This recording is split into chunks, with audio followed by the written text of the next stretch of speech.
Okay, మిత్రులందరికీ నమస్కారం. నిన్న 20 రోజులు పోరాటం చేసి చివరికి వెంటిలేటర్ మీదకి పోయి అక్కడ కూడా మృత్యువుతో పోరాడి చనిపోయిన పాప వాంకిడి గ్రామానికి సంబంధించిన పాప శైలజ గారికి, వారితో పాటు ఇప్పటి వరకు కాంగ్రెస్ ప్రభుత్వం వచ్చిన తర్వాత గురుకుల పాఠశాలల్లో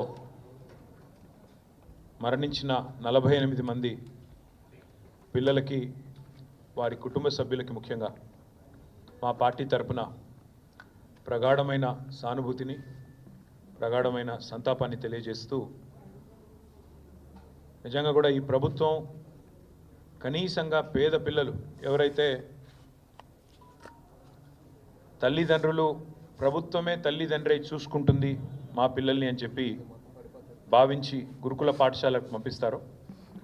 ఆ గురుకుల పాఠశాలల్లో ఈరోజు 48 మంది పేద పిల్లల ప్రాణాలు కోల్పోవడానికి ఈ ప్రభుత్వం ఖచ్చితంగా కారణమైంది. ఇవి మామూలు మరణాలు కావు. ఇవి ఖచ్చితంగా ప్రభుత్వ నిర్లక్ష్యం వల్ల జరిగిన హత్యలుగానే మేము భావిస్తూ ఉన్నాం. ఇవి ప్రభుత్వమే చేసిన హత్యలుగా మేము భావిస్తూ ఉన్నాం.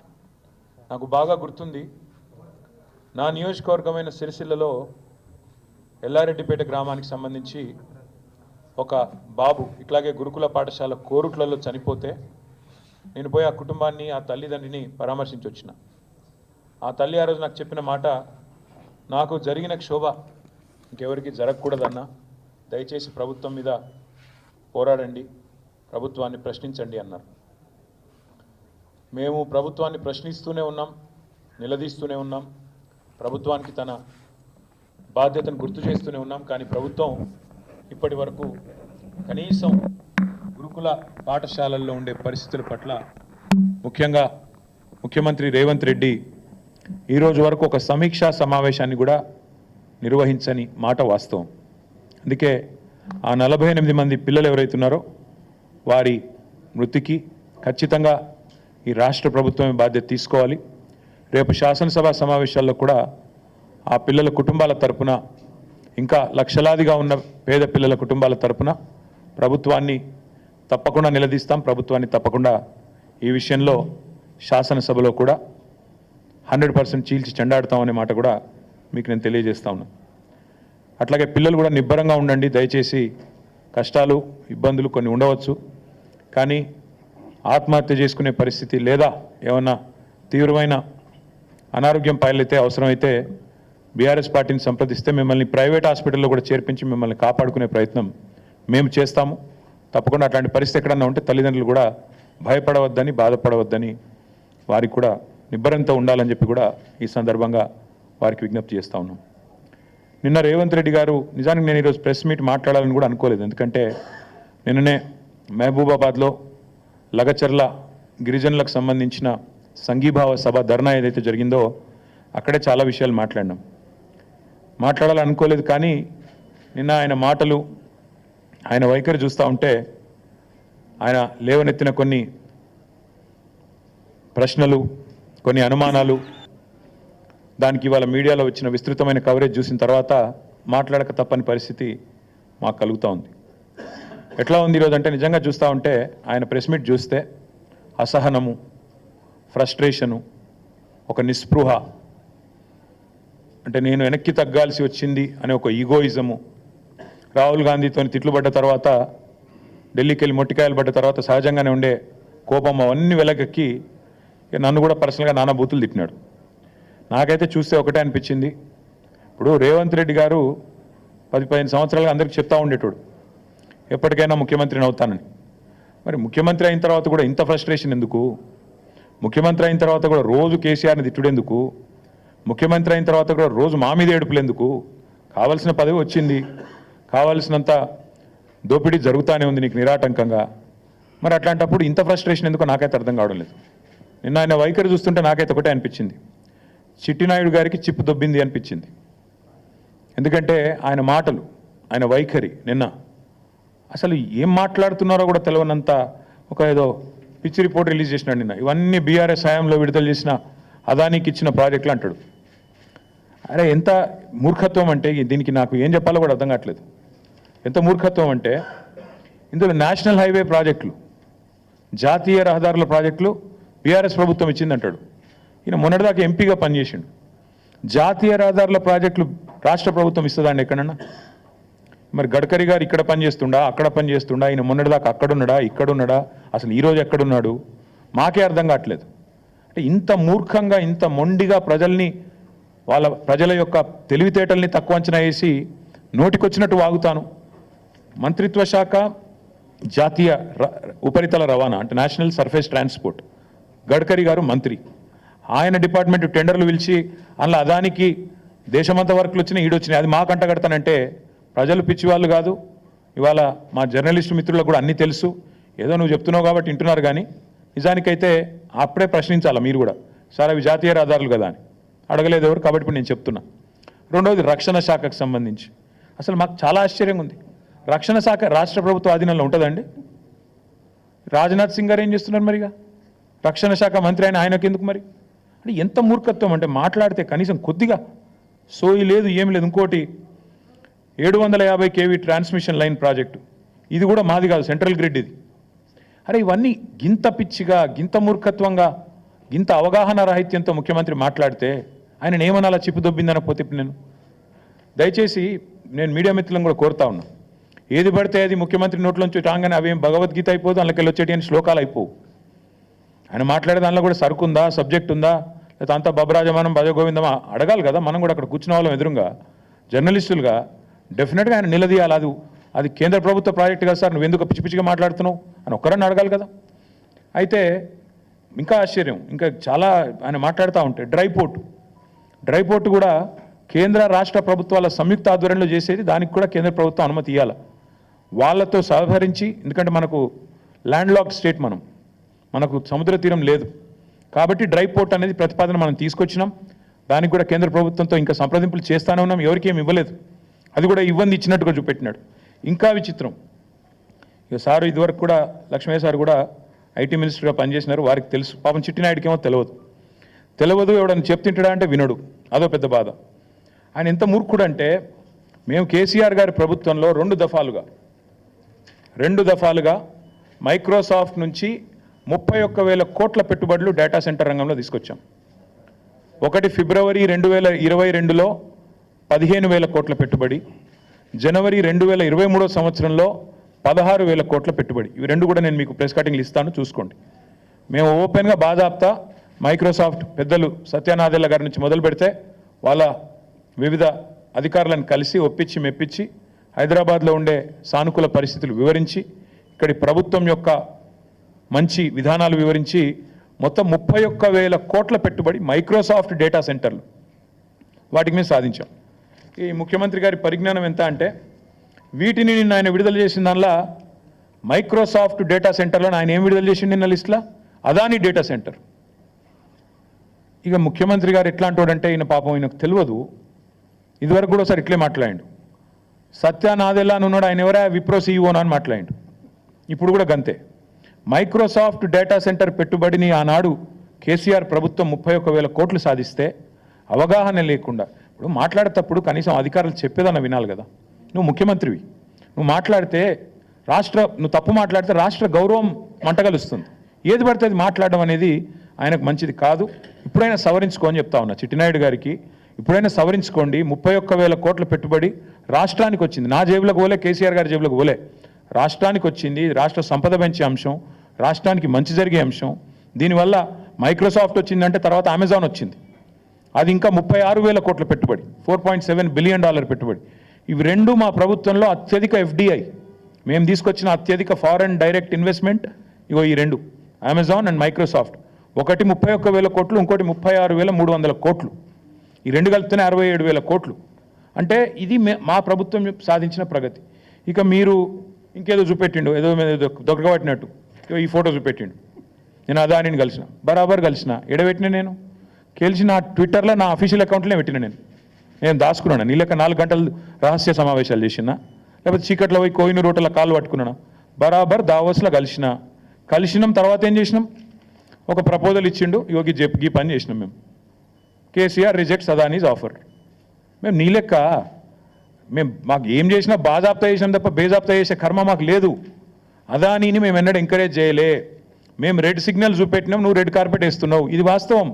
నువ్వు ఒప్పుకోపోయి ఎస్, ఇది నా అఫీషియల్ ట్విట్టర్ అకౌంట్లో పెట్టినా. నేను దాచుకునేదే ఉంటే, దొంగ చీకట్లో కలుసుకునేదే ఉంటే, నీ లెక్క లుచ్చా పనులు చేసేదే ఉంటే, నేను కూడా నీ లెక్కనే ఇంటికి పిలిపించుకొని రహస్యంగా దొడ్డిదారులకి పిలిపించుకొని కాళ్ళు పట్టుకొని కాళ్ళు ఒత్తుకుంటా 4 గంటలు నేను కూడా కూర్చుంటుంటి. కానీ నీలాగా నాకు చిల్లర పనులు చేసే అలవాటు లేదు. నువ్వు తిట్టున్నావు, నువ్వు నాకేం ఫరక పడది. తిడుతున్నావు, ఈ తెల్లారు లేస్తే సైకో, నేను సైకోనట. మరి నువ్వేంది సాడిస్టువా? ప్రజలను కొండారెడ్డిపల్లిలో నాకు తెలియక అడుగుతా, కొండారెడ్డిపల్లి నీ సొంతూరులో ఒక 85 ఏళ్ళ పెద్ద మనిషి సాయిరెడ్డి గారు, మాజీ సర్పంచ్, నీకోసం పనిచేసిండు మొన్న ఎలక్షన్లో. నీ ఫోటో ఇక్కడ గుండె మీద బ్యాడ్జ్ మీద పెట్టుకుని పాప నీకోసం తిరిగిండు పెద్ద మనిషి. గాయన ఇంటికి అడ్డంగా గోడ కడతారు ఎవడని నాకు అర్థం కాదు. అసలు మనిషివేనా నువ్వు, మృగానివా? ఇంటికి అడ్డంగా గోడ కట్టి ఆ ఇంట్లోకి వెళ్ళి పెద్ద మనిషి బయటికి రాకుండా చేసి ఆఖరికి ఆయన ఆత్మహత్య కారణమైతే ఇలా పోలీసు వాడు కేసు పెట్టాడు. ఆయన బాడీ తీసుకుపోయేందుకు కూడా ఇరుకు సందులోకి వెళ్ళి తీసుకుపోతాను. ఇంతకంటే హీనమైన పని ఉంటుందా? అని నేను అడుగుతున్నా. ఏం మనిషి నాకు అర్థం కాదు. సాడిస్ట్ కాకపోతే ఏమనాలి నన్ను? ఇవాళ ఒక అమ్మాయి చనిపోయింది, శైలజ వాంకిడి. ఆ అమ్మాయి అంత్యక్రియలకు మా కోవలక్ష్మి గారు, ఆమెకు గిరిజన బిడ్డ, ఆదివాసి బిడ్డ, ఆమె పోతానంటే నీకేం నచ్చిందా నాకు అర్థం కాదు. ఇంట్లో హౌస్ అరెస్ట్ చేస్తావా? మా అనిల్ జాదవ్ను అరెస్టు, మా ఖానాపూర్ ఇన్ఛార్జ్ జాన్సన్ అరెస్టు. ఇదేనా ప్రజాపాలన? ఇదేనా ఇందిరమ్మ పాలన? ఎమర్జెన్సీ రోజులను తలపించే విధంగా ఇంటర్నెట్ షట్ డౌను, లగచర్లలో ఇంటర్నెట్ షట్ డౌన్, అక్కడ పోయి అర్ధరాత్రి పోయి బందిపోట్ల మీద దాడి చేసినట్టు నీ సొంత నియోజకవర్గంలో దాడులు. ఇందుకేనా నీ పరిపాలన? ఇంకా సిగ్గుమాలిన పని. నేను చెప్పిన మహబాద్లో 1 year కావస్తోంది. ఈ ముఖ్యమంత్రి ఎవరి కోసం పనిచేస్తున్నాడు? అదానీ కోసం, అల్లుని కోసం, అన్న కోసం, బావమరిదికి అమృతం కోసం. ఇది ఈయన స్థూలంగా చెప్పాలంటే 1 year పరిపాలన. అదానీ కోసం, అల్లుడి కోసం, అల్లుడి మ్యాక్స్ బిఎన్ ఫార్మా కోసం, అన్న కోసం, జగదీష్ అన్న కోసం, తిరుపతి అన్న కోసం, బావమరిది సృజన్ రెడ్డికి అమృతం పంచడం కోసం. దానికి తప్ప నువ్వు పీకిందేంది సంవత్సరం? నేను అడుగుతున్నా. నువ్వు సాడిస్టు, సన్నాసి నేను అనలేకనా? నాకు నోరు లేదా? నేను ఇంకొక మాట కూడా అడుగుతా ఉన్నా.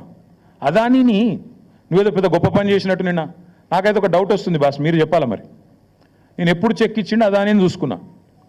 14 పోయిన నెల అక్టోబర్ అనుకుంటా, అక్టోబర్ నాడు చెక్ ఇచ్చిండట. ఎవరు? అదానీ గారి. నాకు ఈయన నిన్న చెప్తుండు గర్వంగా, మేము ఆ చెక్కును క్యాషే చేయలే. నాకు తెలియక అడుగుతా బాస్, నాకు ఎవరైనా చెక్ ఇస్తే వెంటనే బ్యాంకులో వేస్తా, చెక్కు క్యాష్ చేసుకుంటా. మరి నువ్వు 38 రోజులు ఎందుకు చెక్ క్యాష్ చేయలే? అయితే వానికి ఇచ్చే ఉద్దేశం అన్నా లేకపోవాలి, నీకు దాన్ని క్యాష్ చేసే ఉద్దేశం అన్నా లేకపోవాలి. లేకపోతే దాని చెక్కు చూపెట్టి వెనకెళ్ళి పైసలైనా దొబ్బిండాలా కుల్లా. ఇక ఇంతకంటే ఇక దాచితందుకు ఏం లేదు. ఇప్పుడు పోస్ట్ డేటెడ్ చెక్కులు మనం విన్నాం, కానీ ఇది ఎక్కడిది విచిత్రం ఇది. అక్టోబర్ 14 చెక్ ఇస్తాడట ఈయన. నిన్న మేము 38 రోజుల పాటు మేము క్యాషే చేయలే. మరి ఏం చేస్తున్నావు? ఇంకొకటి అడుగుతున్నా నేను, అసలు అదానీ దొంగనికి నిన్న తెలిసిన అది. మొన్న మహారాష్ట్రలో ఏం మాట్లాడినావు? నిన్నగాక మనం వీడియో చూపెట్టమంటే చూపెడతాం. మీకు ఇప్పుడు మీరు కూడా చూసి ఉంటారని చూపెడతలేను. ఒక గజ దొంగ గుజరాత్కి వెళ్ళి వచ్చి ధారావి ల్యాండ్ ఎత్తుకపోతుండు, అక్కడ మాట్లాడతావు. ఇక్కడికి వచ్చేమో మళ్ళీ నిన్న సుధపూస లెక్క కూర్చొని నిన్ననే తెలిసింది నాకు దొంగ అని, రాహుల్ గాంధీ నెత్తిమికెళ్ళి 2 చంపగానే తెలిసింది, ఇదివరకు తెలియదు అన్నట్టు మళ్ళీ యాక్టింగ్ లేంది, స్వాతిముత్యం యాక్టింగ్లు. నేను అనేది అదే, మొన్న గజ దొంగ అయినోడు నేను ఇక్కడ రాగానే సత్యపూస అయిందా? మొన్న మహారాష్ట్రలోనేమో గజ దొంగ అంటివి, ఇక్కడికి వచ్చేమో మేము ఇవాళ ఒక్కటే అడుగుతున్నాం. సరే 100 కోట్లు ఆయన ఇయ్యలే, నువ్వు తీసుకోలేదు, షో చేసిన ఇద్దరు కలిసి డ్రామా చేసిన అర్థమవుతుంది. ఆ చెక్కు ఇయ్యలేదు, ఈయన వేయలేదు, అది క్యాష్ కాలేదు, నువ్వు వెనకకి ఇచ్చిందే లేదు. ఇక రెండోది 12,400 కోట్లు అందులో నువ్వు ఇచ్చిన లిస్టే. పంప్డ్ స్టోరేజ్ యూనిట్ అట. అది తెలంగాణలో పంప్డ్ స్టోరేజ్ పాలసీ ఉందా అండి? పంప్డ్ స్టోరేజ్ అంటే తెలంగాణలో పాలసీ ఉందా? మరి ప్రపోజల్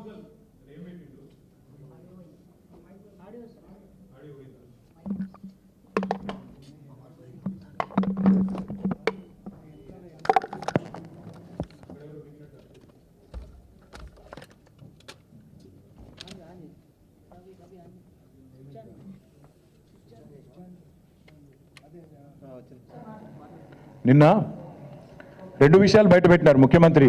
ఆయన ఇచ్చిన లిస్టులోనే రెండు విషయాలు బయటపడ్డాయి. ఒకటి పంప్డ్ స్టోరేజ్ యూనిట్. తెలంగాణలో ఇంతవరకు ఆ పాలసీ లేదు. మరి పాలసీ లేకుండా అదాని కాడికి వెళ్ళి పైసలు ఎట్లా తీసుకుంటా అనుకున్నావు? పాలసీ లేకుండా ప్రపోజల్ ఎట్లా తీసుకున్నావు? నెంబర్ 1. నెంబర్ 2, కొడంగల్ ఇన్ని రోజులు అల్లుని కోసం అనుకున్నాం, ఇప్పుడు అదాని కోసం అంటే ఇప్పుడు తెలిసింది.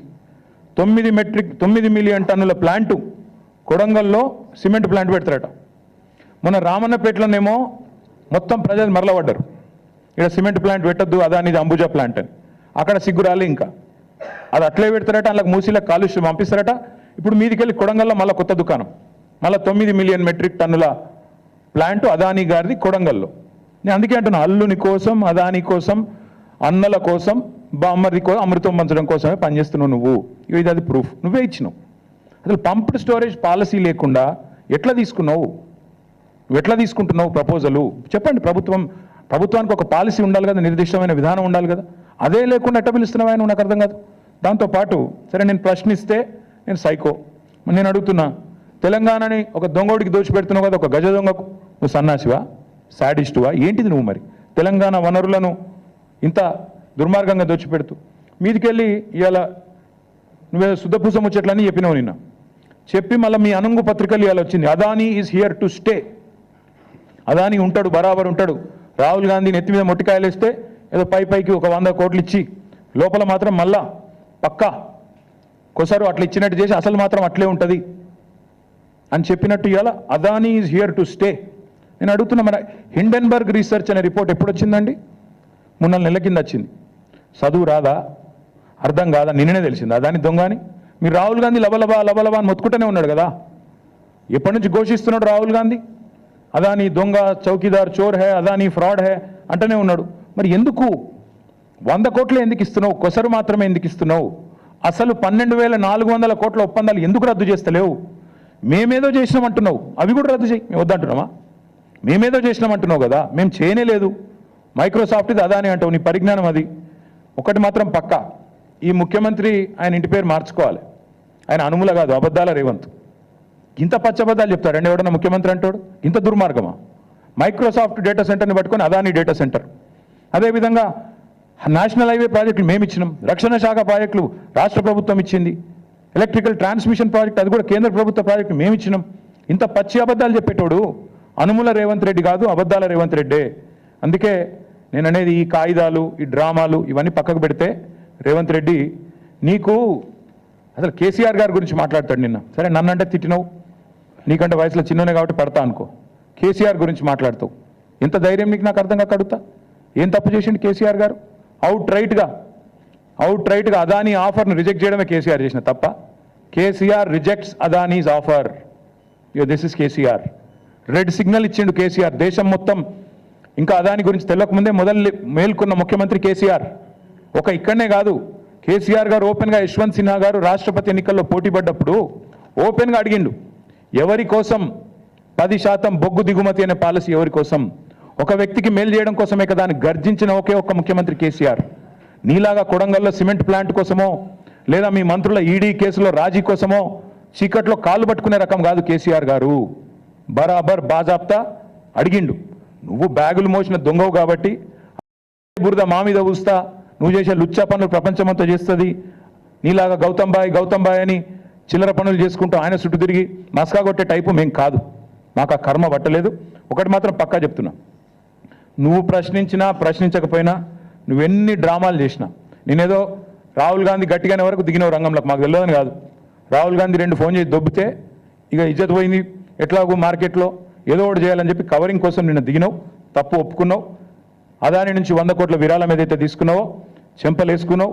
టీఆర్ఎస్ దెబ్బకు, టీఆర్ఎస్ ధాటికి తట్టుకోలేక కత్యంతరం లేక పీచేముడు అన్నావు, సంతోషం. కానీ 12,400 కోట్ల పెట్టుబడి ఏదైతే అందులో నీ వాటాలతో సహా మీ పెద్దలకు మూటలతో సహా ఏదైతుందో దాన్ని కూడా ఖచ్చితంగా రద్దు చేయాల్సిందే. అప్పుడైతేనే నిన్ను నీ రాహుల్ గాంధీని దేశం నమ్ముతుంది, లేకపోతే మీ మాటలు ఇంకెవడు నమ్మడు. ఇంకొక మాట నేను అడుగుతా ఉన్నా, 5,000 కోట్లు ఇప్పుడే నేను అడిగిన పంప్డ్ స్టోరేజ్ దాని పాలసీ ఎక్కడుంది చూపెట్టు, ఏ బేసిస్లో MOU చేసినావు చూపెట్టు. అట్లాగే మూసీని మురికి కూపంగా మార్చే అంబుజా సిమెంట్ ఫ్యాక్టరీ కోసం 1,400 కోట్ల పెట్టుబడి ఏ బేసిస్లో పెట్టుకున్నావు చెప్పు. అందుకే నేను అనేది, ఈ ఉల్టా చోర్కో కొత్వాల్ డాంటే అనే స్టైల్లో నువ్వు తప్పులు చేసి మా మీద రుద్దే ప్రయత్నం ఏదైతే చేస్తున్నావో సాడిస్ట్ ముఖ్యమంత్రి, నీకు భయపడేటోడు ఎవ్వడు లేడు ఇక్కడ. ఏం చేసుకుంటావో చేసుకో, నిన్ను మాత్రం తప్పకుండా ప్రజల తరపున ప్రశ్నిస్తూనే ఉంటాం, నిలదీస్తూనే ఉంటామని మళ్ళొకసారి చెప్తూ దయచేసి మీడియా మిత్రులను కూడా కోరుతా ఉన్నా. నిన్న ఒక మాట అడిగితే పాపం ఏం చేయాలని తెలియక మేమేమే బెబ్బెబ్బే అన్నాడు. ఒక సంస్థను బ్లాక్ లిస్ట్ చేయాలని చెప్పి మీ డిపార్ట్మెంటే రిపోర్ట్ ఇచ్చింది కదా నాయా అని ఒక జర్నలిస్ట్ గారు పాపం ధైర్యం చేసి అడిగింది. మీ హెచ్ఎండబ్ల్యూఎస్ వాళ్ళే బ్లాక్ లిస్ట్ చేయమన్నారు, ఒక సంస్థని ఎందుకు చేయడం లేదు అని అడిగితే రేవంత్ రెడ్డి వాడెవడో పుల్లయ్య మల్లయ్య చెప్పిండు. పుల్లయ్య మల్లయ్య కాదురా నాయన, నీ కింద ఉన్న డిపార్ట్మెంట్, నువ్వు మున్సిపల్ మంత్రిగా ఉన్న డిపార్ట్మెంట్లోని ఏజెన్సీ. పుల్లయ్య మల్లయ్య దారిని దానే చెప్పలే Revanth. HMWSSB Hyderabad metro water supply and sewerage board ఆ అంశం మళ్ళీ ఒకరోజు మాట్లాడతా, ఈరోజు మాట్లాడను. కానీ అంటే అంత తెలివి తక్కువగా, అంత అసహనంతో, అంత నిస్పృహలో ముఖ్యమంత్రి ఉన్నాడని చెప్పడానికే ఈ మాట చెప్తా ఉన్నా. మీడియాకు కూడా దయచేసి రిక్వెస్ట్, ఆయన ఏదో కన్ఫ్యూజ్ చేసి మన రాష్ట్రాన్ని బదనాం చేసే ప్రయత్నం చేస్తే మీరు కూడా ఆయన ట్రాప్లో పడవద్దని మా ప్రార్థన, మా విజ్ఞప్తి. Thank you.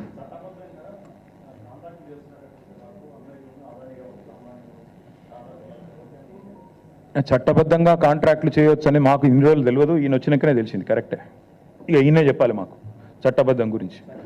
మేము ఒకటే చెప్తున్నాము బ్రదర్, మేము ఒకటే చెప్పేది, రాహుల్ గాంధీకి రేవంత్ రెడ్డికి అసలు ఒక శృతి సయోధ్య ఒకటే మాట మీద నిలబడే ఆలోచన ఉందా? అయితే ఆయన పిచ్చోడు లేకపోతే ఈయన పిచ్చోడు, ఇద్దరు ఎవడో కూడా తెలుసుకోమన్నాడు. ఒక రూమ్లో కూర్చొని ఇద్దరు ఎవడు పిచ్చోడు తెలుసుకొని బయటికి రమ్మనండి.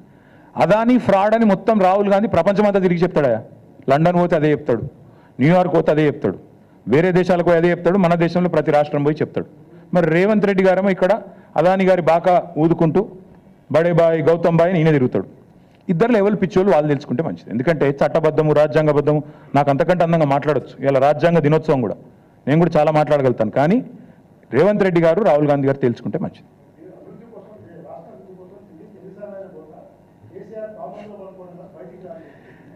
రాష్ట్రాభివృద్ధి కోసం ఢిల్లీకి పోతే పర్వాలేదు, కానీ 8 మంది బీజేపీ ఎంపీలు తెచ్చింది 8 రూపాయలు తేలే. 28 సార్లు ముఖ్యమంత్రి పోయి 28 రూపాయలు కూడా తేలే. పైసలు బొక్క, ఫ్లైట్ ఖర్చులు బొక్క తప్ప ఏమి లేదు రాష్ట్రానికి. 28 సార్లు పోయినావు, నీ సొంత ఖర్చులతో పోతే పో, ఎవడొద్దన్నాడు? ఓం బిర్లా పెళ్లికో లేకపోతే ఇంకో పేరెంటానికో ఇంకొకడికో మేము ఎందుకు వద్దంటాం. కానీ రాష్ట్ర ప్రజల సంపద, నువ్వు ప్రతిసారి ఎక్కే విమానం, దిగే విమానం, స్పెషల్ ఫ్లైట్లు ఏవైతున్నాయో అది రాష్ట్ర ప్రజల పైసలు. కనీసం పెట్టిన పెట్టుబడన పడతలు కావన్నా వద్దా? 28 సార్లు పోతే ఒక్కొక్క ట్రిప్ కనీసం ఈయన మహానుభావుడు పెద్ద మళ్ళీ బృందం పోసుకొని పోవాలి, మళ్ళాడ బీజేపీలతో అర్ధరాత్రి సమావేశాలు చేయాలి, దానికి అడ్డగోలు ఖర్చు అవుతుంది. ఆ మాత్రం పడతలన్న కావాలన్నా? అవుతుందా? 28 రూపాయలు తెచ్చినావా? తేగలిగిండా? పోయేది అక్కడ చీకట్లో కాళ్ళు పట్టుకోవడానికి, రాహుల్ గాంధీతో బేరమాడి బ్యాగులు ఇచ్చి మూటలు ఇచ్చి ఆయన కుర్చీ కాపాడుకోవడానికి, అంత తప్ప ప్రజల కోసం పోతలేడు, పోడు. Thank you.